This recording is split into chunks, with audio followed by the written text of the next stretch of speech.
You'll just have all of our proprietary data from all the training people can do.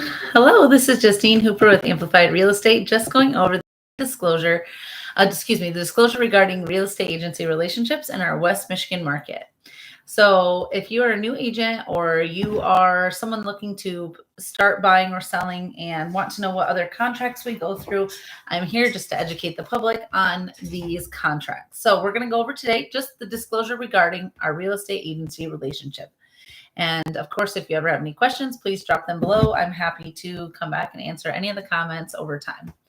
So before you disclose confidential information to a real estate licensee regarding a real estate transaction, you should understand what type of agency relationship you have with that licensee.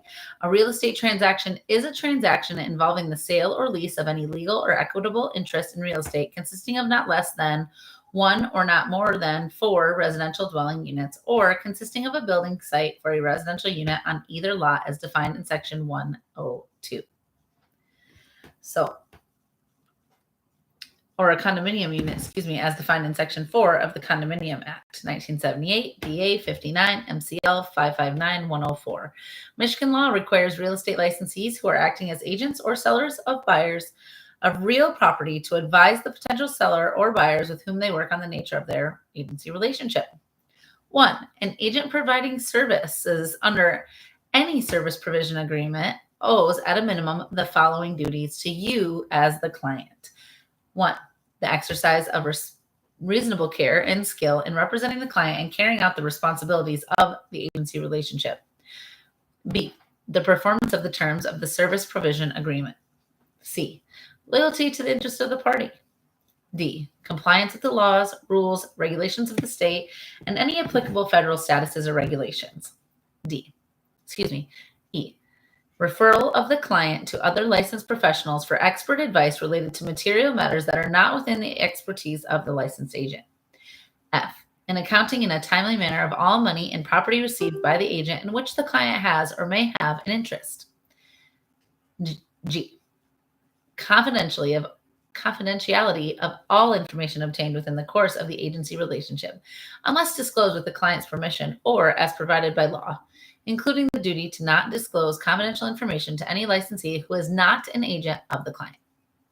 And number 2, a real estate broker or a real estate salesperson acting pursuant to a service provision agreement shall provide the following services to his or her client. A. When the real estate broker or salesperson is representing a seller or lessor, the marketing of this client's property in the manner agreed upon in the service provision agreement. B. Acceptance of the delivery and presentation of offers and counter offers to buy or sell or lease the client's property or the property the client seeks to purchase or lease. C.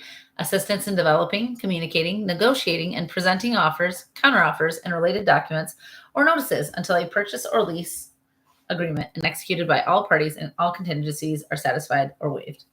D. After execution of a purchase agreement by all parties, assistance as necessary to complete the transaction under the terms specified in the purchase agreement. And E.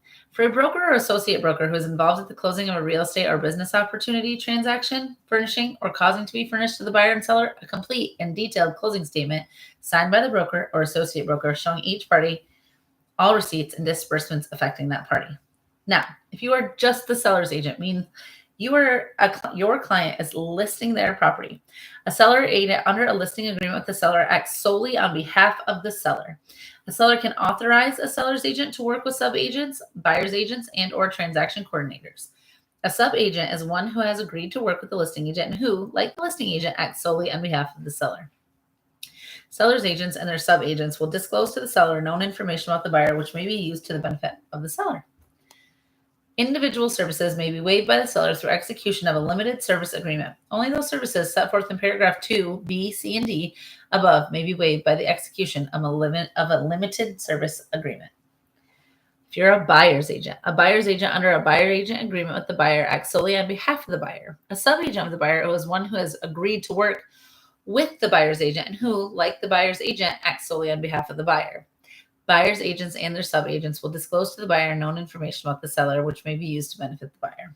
Individual services may be waived by the buyer through execution of a limited service agreement. Only those services set forth in paragraph 2B and C And D, above, may be waived by execution of a limited service agreement. Dual agency. Everyone has feelings about this, but I just want to say a real dual agency is when you have a listing and your buyer, who is already under contract as your buyer, now wants to make an offer on your listing. A real estate licensee can be the agent of both the buyer and the seller in a transaction, but only with the knowledge and informed consent in writing of both the buyer and the seller. In such a dual agency situation, the licensee will not be able to disclose all known information to the buyer or the seller. As a dual agent, the licensee will not be able to provide the full range of fiduciary duties to the seller or the buyer. The obligations of a dual agent are subject to any specific provisions set forth in any agreement between the dual agent, the seller, and the buyer. We do not say whether they can or they can't be dual agent, but we do make it known that their client has to agree to it and everything has to be signed.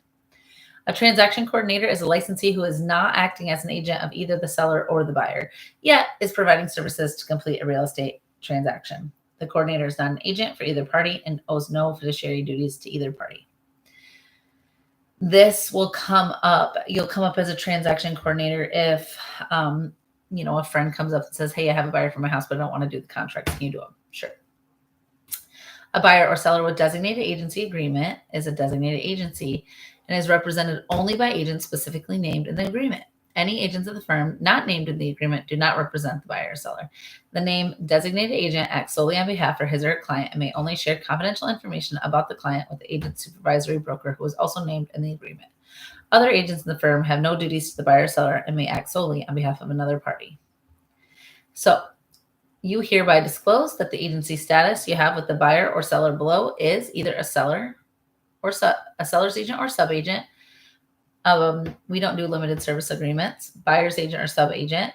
Again, you could do a limited service agreement, or a dual agent or a transaction coordinator, or none of the above.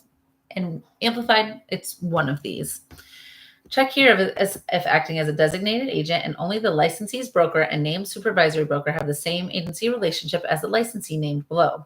The other party in a transaction is represented by the affiliated licensee, then the licensee's broker and all named supervisory brokers shall be considered disclosed consensual dual agents. Or check here if not acting as a designated agent, all affiliated licensees have the same agency relationship as the licensee named below. Licensee signs, and then you say the undersigned, the buyer or seller, does or does not have an agency relationship with any other real estate licensee. If you click does, then you also have to click buyer or seller so that you are naming the relationship that they have with another agent and that you know about it and you're not stepping on anybody's toes. By signing below, the parties can confirm they have received and read the information on this agency disclosure statement and the form was provided to them before the disclosure of any confidential information specific to the potential sellers or buyers. It's not a contract, it's just stating who you are and what you do. Let me know if you have any questions.